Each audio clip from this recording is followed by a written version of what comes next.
बिस्मिल्लाहिर्रहमानिर्रहीम। मैं हूं फलकशेर भट्टू एडवोकेट मुल्तान से। आज 21 सितंबर 2021 मंगल का दिन है। हम पाकिस्तान के कॉन्स्टिट्यूशन जो 1973 है उसको हम डिस्कस कर रहे हैं और आज हमारी जो मौजू है वो है जुडिकेचर, जो कि इस कॉन्स्टिट्यूशन का पार्ट 7 है। ये अदलिया के मुतल्लिक चैप्टर है जो कि आर्टिकल 175 से लेकर 212B तक है। आज हम पहले डिस्कस 175 आर्टिकल को करते हैं, यहां से आगाज करते हैं इंशाल्लाह। तो आर्टिकल 175 जो है कॉन्स्टिट्यूशन का, वो कोर्ट्स की जुरिडिक्शन और एस्टेब्लिशमेंट की बात करता है। तो आर्टिकल 175 की क्लास 1 जो है वो जो कहती है कि पाकिस्तान में एक सुप्रीम कोर्ट होगी और हर सूबे की एक हाई कोर्ट होगी और इस्लामाबाद दारुल खिलाफा की भी एक हाई कोर्ट होगी और इसके अलावा जो दीगर कोर्ट्स है वो कानून के मुताबिक कायम की जाएंगी। अब इसी में एक एक्सप्लेनेशन भी खुद ही कॉन्स्टिट्यूशन के अंदर दी गई है हाई कोर्ट के वर्ड्स की। इसमें कहा गया है कि इस क्लास में जो हाई कोर्ट का वर्ड यूज हुआ है, आगे इस कॉन्स्टिट्यूशन में जहां भी हाई कोर्ट के अल्फाज इस्तेमाल होंगे तो उससे मुराद चारों सूबों की हाई कोर्ट भी होगा और इस्लामाबाद की हाई कोर्ट भी उससे मुराद होगी। अब क्लास 2 जो आर्टिकल 175 की है वो ये कह रही है कि कानून और आइन के ने जो कोर्ट्स को जुरिडिक्शन दी है, अदा की है, उनके अलावा उनकी कोई और जुरिडिक्शन नहीं है। इसका मतलब यह है वह कि अदालत को जो जुरिडिक्शन है वो कन्फर करता है कॉन्स्टिट्यूशन या लॉ। जो जुरिडिक्शन लॉ और कॉन्स्टिट्यूशन के तहत दी गई है कोर्ट को, कोर्ट उसी जुरिडिक्शन में रहकर आप इंसाफ मुहैया करती है। इंसाफ मुहैया करना कोर्ट्स की इनहेरेंट पावर है। जुरिडिक्शन उसको लाभ देता है, जितनी भी दे दे उसको, उसी में रहकर उसने अपना इंसाफ देना है। तो ये इसी तरह की बात करता है 175 आर्टिकल की क्लास 2। आर्टिकल 175 की क्लास 3 ये कह रही है कि अदलिया और इंतजामिया को इस कॉन्स्टिट्यूशन की कमेंसिंग डे के 14 साल के अंदर बतदरीज अलग कर दिया जाएगा। इनके अदलिया को इंतजामिया से अलग कर दिया जाएगा प्रोग्रेसिवली कॉन्स्टिट्यूशन की कमेंसिंग डे के 14 साल के अंदर। कमेंसिंग डे से 14 साल से ज्यादा अरसा हो गया है, लेकिन अभी भी कहीं ना कहीं अदलिया और इंतजामिया आपस में मिक्सअप नजर आते हैं। 100% या प्योरली सेपरेशन नजर कहीं कहीं नहीं है। आगे इसके ऊपर भी डिस्कस करेंगे। अब इसके बाद आर्टिकल 175A है। आर्टिकल 175 है ए। ये जो है आर्टिकल 175A, ये आइन में 18वीं तरमीम के तहत आइन का हिस्सा बना, जो 2010 में आइन के अंदर तरमीम 18वीं हुई थी। उसके नतीजे में ये 175 आर्टिकल हुआ। अब ये बड़ा अहम है हर शख्स के लिए, जो कानून का तालिब इल्म है मेरे जैसा, उसके लिए और आम शहरी के लिए जानना बड़ा जरूरी है कि हाई कोर्ट, सुप्रीम कोर्ट और फेडरल शरीयत कोर्ट के जो जजेस की तकर्री है उसका क्या तरीकाकार है और उनको तकर्रर कर कौन करता है। ये सारी बातें 175A आर्टिकल में। अब 175A आर्टिकल की क्लास 1 ये कह रही है कि हाई कोर्ट, सुप्रीम कोर्ट और फेडरल शरीयत कोर्ट के जजेस की तकर्री के लिए एक जुडिशियल कमीशन ऑफ पाकिस्तान होगा। जुडिशियल कमीशन ऑफ पाकिस्तान होगा। अब जुडिशियल कमीशन ऑफ पाकिस्तान ने सुप्रीम कोर्ट और हाई कोर्ट्स के और फेडरल शरीयत कोर्ट के जजेस की अपॉइंटमेंट के हवाले से federal judicial commission of Pakistan है। अब वो कमीशन कैसा होगा वो आगे जाके 175A आर्टिकल की क्लास 2 बताती है। क्लास 2। अब इसके अंदर एक कंपोजिशन दी गई है कि सुप्रीम कोर्ट ऑफ पाकिस्तान में अगर जज अपॉइंट करना है तो फिर जुडिशियल कमीशन की फॉर्मेशन या कंपोजिशन क्या होगी। हाई कोर्ट ऑफ जो सूबे की हाई कोर्ट्स हैं उनमें अगर जज अपॉइंट करना है तो फिर इस कमीशन की कंपोजिशन फॉर्मेशन कैसी होगी? इस्लामाबाद की हाईकोर्ट में अगर जज अपॉइंट करना है तो उसके लिए जुडिशियल कमीशन की कंपोजिशन क्या होगी, और फेडरल शरीयत कोर्ट में अगर जज अपॉइंट करना है तो उसकी फॉर्मेशन जो जुडिशियल कमीशन की वो क्या होगी, ये मैं डिस्कस करने जा रहा हूं। और इसको एक मैंने चार्ट में बनाने की कोशिश की है। अब पहले सुप्रीम कोर्ट का जज जो है उसके लिए जो जुडिशियल कमीशन होगा उसकी कंपोजिशन को डिस्कस करते हैं। कहते हैं उसमें चीफ जस्टिस ऑफ पाकिस्तान होगा जो उस कमीशन का चेयरमैन होगा, जो उस कमीशन का, और उसके बाद 4 मोस्ट सीनियर जज ऑफ सुप्रीम कोर्ट होंगे। चीफ जस्टिस के बाद 4 मोस्ट सीनियर जज ऑफ सुप्रीम कोर्ट, और उसमें एक कह रहे हैं कि फार्मर जज होगा या चीफ जस्टिस सुप्रीम कोर्ट, यानी कि सबका जज हाई सुप्रीम कोर्ट या सुप्रीम कोर्ट का चीफ जस्टिस, सुप्रीम कोर्ट से वो बतौर चीफ जस्टिस रिटायर्ड हो या जज रिटायर्ड हो, वो भी इस जुडिशियल कमीशन का मेंबर होगा। लेकिन वो कौन होगा और उसको कौन नॉमिनेट करेगा? इसमें कहा गया है कि उस साबका सुप्रीम कोर्ट के जज या चीफ जस्टिस को इस कमीशन का मेंबर बनाने के लिए नॉमिनेट जो है वो चीफ जस्टिस ऑफ पाकिस्तान करेगा। लेकिन उसके साथ ये कि वो सुप्रीम कोर्ट के 4 मोस्ट सीनियर जजेस की मशावरत के साथ करेगा। और कितनी मुद्दत के लिए करेगा? 2 साल की मुद्दत के लिए। यानी कि फार्मर जो जज या चीफ जस्टिस सुप्रीम कोर्ट है उसको chief justice of Pakistan 4 senior most जजेस की मशावरत के साथ नॉमिनेट कर सकता है कमीशन का मेंबर के तौर पर 2 साल के लिए। उसके बाद अगला मेंबर है federal minister for law and justice, जो भी मौजूदा वफाकी वजीर इंसाफ और कानून होगा वो भी जुडिशियल कमीशन का मेंबर होगा। आगे अटॉर्नी जनरल फॉर पाकिस्तान, जो अटॉर्नी जनरल फॉर पाकिस्तान होगा उस वक्त जुडिशियल कमीशन जब हो रहा होगा तो उस वक्त वो भी उसका मेंबर होगा। लास्ट में एक senior advocate of supreme court. ये जो senior advocate of supreme court है इसको पाकिस्तान बार काउंसिल नामजद करेगी और वो भी 2 साल के लिए करेगी। अब ये टोटल लोग जो है यानी कि चीफ जस्टिस चेयरमैन होंगे तो बाकी 8 मेंबर होंगे, तो टोटल मिला के 9 लोग।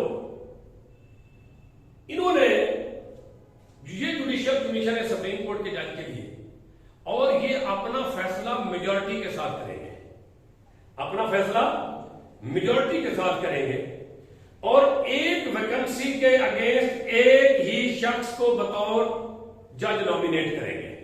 जुडिशियल कमीशन का काम है नॉमिनेशन करना, नॉमिनेट करना। अब इसके साथ साथ एक बात और की गई है कि अगर सुप्रीम कोर्ट का चीफ जस्टिस लगाना हो फिर क्या तरीकाकार होगा? उसके लिए किसी कमीशन की जरूरत नहीं। बकायदा आर्टिकल 175 की क्लास 3 में बड़ा वाज़ेह लिखा हुआ है कि आर्टिकल 175 की क्लास 1 और 2 में जो कुछ बयान किया गया है उसका लिहाज रखे बगैर सुप्रीम कोर्ट का जो मोस्ट सीनियर जज होगा वो ही सुप्रीम कोर्ट का चीफ जस्टिस होगा। यहां बात बड़ी क्लियर है। सुप्रीम कोर्ट के चीफ जस्टिस के लिए आइन कह रहा है कि जो सीनियर मोस्ट जज होगा वही चीफ जस्टिस होगा। अब ये तो होगी क्लैरिटी। अब आते हैं कि 4 सूबे, चारों सूबे में से किसी हाई कोर्ट के अंदर कोई जज अपॉइंट करना है तो फिर कमीशन क्या होगा? उसके लिए जो कमीशन है सुप्रीम कोर्ट के पाकिस्तान की जजमेंट के अपॉइंटमेंट के लिए वो तो है ही है, वो यहां है ही है, लेकिन इसमें मजीद 4 एडिशनल मेंबर है। यानी कि chief justice of high court, जिस हाई कोर्ट का जज लगा अपॉइंट करना, उसी हाई कोर्ट का चीफ जस्टिस और उसी हाई कोर्ट का मोस्ट सीनियर जज और उसी सूबे का सूबाई वजीर कानून और उसी सूबे की जो सूबाई बार काउंसिल है वो भी एक एडवोकेट नॉमिनेट करेगी 2 साल के लिए। तो लिहाजा हाई कोर्ट में जज लगाने के लिए जो कमीशन की कंपोजिशन पाकिस्तान चेयरमैन होगा, बाकी 12 मेंबर होंगे, लेकिन यहां भी फैसला जुडिशियल कमीशन मेजॉरिटी के साथ करेगा। अब आ जाते हैं हाई कोर्ट इस्लामाबाद की, जो हाई कोर्ट है, इसके लिए भी जो सुप्रीम कोर्ट के जज के लिए जुडिशियल कमीशन की कंपोजिशन वो सेम रहेगी, 2 और इसमें ऐड हो जाएंगे, एक इस्लामाबाद हाई कोर्ट का चीफ जस्टिस और इस्लामाबाद हाई कोर्ट का ही एक सीनियर मोस्ट जज। तो लिहाजा इस्लामाबाद हाई कोर्ट में जज अपॉइंटमेंट करने के लिए जो सुप्रीम जुडिशियल काउंसिल टोटल है वो 11 पर मुश्तमिल होगी, 10 मेंबर होंगे, एक चेयरमैन। अब फेडरल शरीयत कोर्ट है, इसकी भी सूरत सेम है जो इस्लामाबाद हाई कोर्ट की है, कि इसके अंदर भी जुडिशियल कमीशन जो सुप्रीम कोर्ट के जज थे वही है, लेकिन इसमें 2 और मेंबर का एडिशन है, एक चीफ जस्टिस ऑफ फेडरल शरीयत कोर्ट और एक फेडरल शरीयत कोर्ट का सीनियर मोस्ट जज। तो इस तरह ये 175 आर्टिकल के अंदर जुडिशियल कमीशन की कंपोजिशन आपको मैंने डिस्कस की है। मुख्तसर कर देते हैं, सुप्रीम कोर्ट का पाकिस्तान के लिए 9 इंक्लूडिंग चेयरमैन, 8 मेंबर, एक चेयरमैन, टोटल 9, और हाई कोर्ट ऑफ जो किसी भी सूबे की है उसके लिए जुडिशियल कमीशन में चेयरमैन समेत टोटल 13 यानी 12 मेंबर, एक चेयरमैन। इस्लामाबाद हाई कोर्ट में टोटल 11 यानी कि 10 मेंबर, एक चेयरमैन, और फेडरल शरीयत कोर्ट के लिए टोटल 11 जिसमें से 10 मेंबर और एक चेयरमैन। ये थी इसकी कंपोजिशन। अब इसके बाद आगे एक और भी मसला है कि अगर किसी हाई कोर्ट के चीफ जस्टिस को सुप्रीम कोर्ट का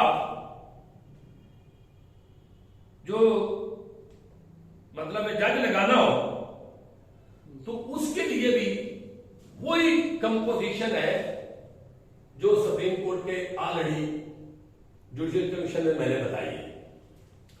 अब एक सूरत और है कि अगर किसी हाई कोर्ट का सीनियर मोस्ट जज है और उसको चीफ जस्टिस हाई कोर्ट का लगाना है तो फिर वो उस कमीशन का मेंबर नहीं होगा, यानी कि जिस जज को बतौर chief justice high court consider किया जाना है उस कमीशन के अंदर, वो खुद उसका मेंबर नहीं होगा। अब एक और बड़ी अहम बात है कि हाई कोर्ट के सूबे में जज लगाना है और उसकी जुडिशियल कमीशन में उसका चीफ जस्टिस उसका मेंबर है और वो अवेलेबल नहीं है, वो अवेलेबल नहीं है, तो फिर उसकी जगह पर उसी हाई कोर्ट का कोई साबका चीफ जस्टिस या जज होगा, उसको कमीशन का मेंबर नॉमिनेट करेगा चीफ जस्टिस ऑफ पाकिस्तान, लेकिन ये भी नॉमिनेट करेगा बाकी जो सुप्रीम कोर्ट के 4 सीनियर मोस्ट जज है उनकी मशावरत के साथ। और इसके साथ यही सूरत हाल जब चीफ जस्टिस अवेलेबल ना हो, इस्लामाबाद हाई कोर्ट हो या फेडरल शरीयत कोर्ट हो, तो फिर यही सूरत हाल वहां भी होगी जो मैंने अभी डिस्कस की है। और इस्लामाबाद हाई कोर्ट और फेडरल शरीयत कोर्ट में भी सूरत हाल यही होगी, अगर फेडरल शरीयत कोर्ट या इस्लामाबाद हाई कोर्ट के किसी सीनियर मोस्ट जज को या किस जज को चीफ जस्टिस को हाई कोर्ट का लगाने के लिए कमीशन के पास कंसिडरेशन हो तो वो उसका मेंबर फिर नहीं होगा, उसके नेक्स्ट कोई उसका जज जो है ना वो उसका मेंबर होगा। अब आ जाते हैं कि ये जुडिशियल कमीशन एक वैकेंसी के अगेंस्ट एक ही शख्स को अपने अक्सरियती फैसले के साथ नॉमिनेट करेगा, ये नॉमिनेशन करेगा। ये नाम जब नॉमिनेट हो जाएगा जज के लिए तो देन ये चले जाएंगे, ये रेफर कर देंगे मैटर पार्लियामेंट्री कमेटी के पास। अब इस आर्टिकल 175 के अंदर कहा गया है कि जो पार्लियामेंट पार्लिमानी कमेटी से मुराद क्या होगी? पार्लिमानी कमेटी जो है उसके टोटल जो मेंबरान है वो 8 होंगे। 4 अपोजिशन के मेंबर होंगे, 4 हुकूमती पार्टी के मेंबर होंगे, ट्रेजरी बेंच के 4 और 4 ही अपोजिशन बेंच से होंगे। अब उनकी भी आगे तकसीम की गई है कि अपोजिशन बेंच जो 4 है, 2 उनके कौमी असेंबली से मेंबर होंगे, 2 उनके सेनेट से होंगे। इसी तरह जो ट्रेजरी बेंच के 4 मेंबर होंगे वो 2 कौमी असेंबली से होंगे, 2 सेनेट से होंगे। अब ट्रिगर बेंच की तरफ से 2-4 जो मेंबर है वो कौन से होंगे जो पार्लिमानी कमेटी का हिस्सा होंगे? वो लीडर ऑफ हाउस नॉमिनेट उनको करेगा। जो 4 अपोजिशन की तरफ से मेंबर पार्लिमानी कमेटी के होने हैं उनको लीडर ऑफ अपोजिशन नॉमिनेट करेगा। तो ये टोटल 8 लोग हैं पार्लिमानी कमेटी जिनके पास जुडिशियल कमीशन ने जज को अपॉइंटमेंट करने के लिए नॉमिनेट करके भेजा है। अब ये कमेटी जो है इसको कहा गया जब इसके पास मामला रेफर हो जाएगा तो ये 14 दिन के अंदर अंदर उस जज को की नॉमिनेशन को कंफर्मेशन करेगी। पार्लिमानी कमेटी का क्या क्या काम है? नॉमिनेट जो किया है जुडिशियल कमीशन ने उसको की कंफर्मेशन करनी। 14 दिन के अंदर ये बाइंडिंग है कॉन्स्टिट्यूशन के अंदर। अगर 14 दिन के अंदर ये पार्लिमानी कमेटी उसकी कंफर्मेशन नहीं भी करती तो देन आइन कहता है कि उसकी कंफर्मेशन समझी जाएगी कि पार्लिमानी कमेटी की तरफ से कंफर्मेशन हो गई है। अगर इस पार्लिमानी कमेटी ने जिसको भी कंफर्म करना है अक्सरियत के साथ करना है, 8 में से 5 अगर उस नॉमिनेशन के हक में हो गए तो वो कंफर्म हो जाएगा। लेकिन अगर पार्लिमानी कमेटी ने उसको किसी तरह कंफर्म नहीं भी करना तो फिर नॉन कंफर्मेशन के हक में 3/4 वोट होने चाहिए। 3 यानी कि 6, 8 में से 6 अगर मेंबर कहते हैं पार्लिमानी कमेटी के ये जज कंफर्म हम नहीं करते तो वो फिर उसको वो दोबारा वापस जुडिशियल कमीशन को भेजेंगे कि कोई और इस शख्स जो है ना इस ऑफिस इस वैकेंसी के अगेंस्ट नॉमिनेट करे। तो इस तरह अगर वो किसी शख्स को बतौर जज पार्लिमानी कमेटी कंफर्म कर देती है या वो कंफर्म नहीं करती लेकिन 14 दिन गुजर गए तो वो कंफर्म भी हो गया, फिर वो कंफर्म मामला चला जाता है प्राइम मिनिस्टर ऑफ पाकिस्तान के पास। प्राइम मिनिस्टर ऑफ पाकिस्तान फिर उसको फर्दर जो है उसकी अपॉइंटमेंट के लिए उस को फॉरवर्ड कर देता है प्रेसिडेंट ऑफ पाकिस्तान के पास और प्रेसिडेंट पाकिस्तान उसकी अपॉइंटिंग अथॉरिटी है जज की। और जब प्रेसिडेंट ऑफ पाकिस्तान उसको अपॉइंटमेंट कर देता है तो फिर उसके बाद जज की जो यूजुअल जो रूटीन में उसकी नोटिफिकेशन होता है और फिर वो ओथ ले लेता है और अपने ऑफिस में अपना काम करना शुरू कर देता है। इस हवाले से 2 बातें करेंगे।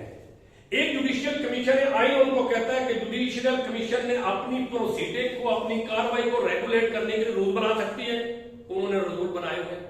इसी तरह पार्लिमानी कमेटी जो है उसने अपनी कार्रवाई को रेगुलेट करने के लिए वो भी रूल बना सकती है, आइन ने उनको ये भी पावर डेलीगेट की, उन्होंने रूल बनाए हुए। साथ ये भी कहा गया कि पार्लिमानी कमेटी की जो सेक्रेटरी है का काम कौन करे, वो कहा गया कि जो सेनेट का सेक्रेटरी है, जो सेनेट का सेक्रेटरी है वो बतौर सेक्रेटरी पार्लिमानी कमेटी काम करेगा। तो ये था तरीकाकार हाई कोर्ट और supreme court, Islamabad high court और फेडरल शरीयत कोर्ट के जजेस की हवाले से जुडिशियल कमीशन क्या होगा। जुडिशियल कमीशन नॉमिनेट करेगा जज के लिए, फिर नॉमिनेशन जाएगी पार्लिमानी कमेटी की तरफ। पार्लिमानी कमेटी भी मैं डिस्कस करती है, वो उसमें 8 लोग होते हैं, 4 अपोजिशन के, 4 हुकूमती के, 4 में से 2-2 मेंबर होते हैं और 2-2 कौमी असेंबली मेंबर, 2-2 मेंबर सेनेट के होते हैं। और यह भी बताया कि उनको नॉमिनेट किसने करना है। और पार्लिमानी कमेटी का काम उस नॉमिनेशन को कंफर्मेशन करना होता है। कंफर्मेशन करने के बाद ये मामला पार्लिमानी कमेटी जो है वो प्राइम मिनिस्टर को रेफर कर देती है। प्राइम मिनिस्टर फर्दर इसको प्रेसिडेंट के पास भेज देता है फॉर अपॉइंटमेंट। तो ये था इसका तरीकाकार हाई कोर्ट और supreme court Islamabad high court और जजेस में अपॉइंटमेंट का तरीकाकार, जुडिशियल कमीशन और पार्लियामेंट्री कमेटी का जिक्र हुआ। इंशाल्लाह आगे चलकर हम अगले व्लॉग में, इंशाल्लाह अगले लेक्चर में आर्टिकल 176 से शुरू करेंगे और वहां से सुप्रीम कोर्ट शुरू हो रहा है 176 से, और 170 के अंदर सुप्रीम कोर्ट के जज का जो क्राइटेरिया है वो दिया गया है। इसके ऊपर आजकल पाकिस्तान में बड़ी बहस है, वो भी कल अगले दिन अगली जो भी होगी इंशाल्लाह कोशिश तो करेंगे, कल डिस्कस करेंगे। बहुत शुक्रिया, बहुत मेहरबानी। आखिर में आपसे ये गुजारिश है कि आप मुझे सुनते हैं, मेरा YouTube चैनल देखते हैं, अगर आपको पसंद आए तो YouTube चैनल को लाइक करें, शेयर करें और इसको सब्सक्राइब करें। बहुत मेहरबानी, बहुत शुक्रिया।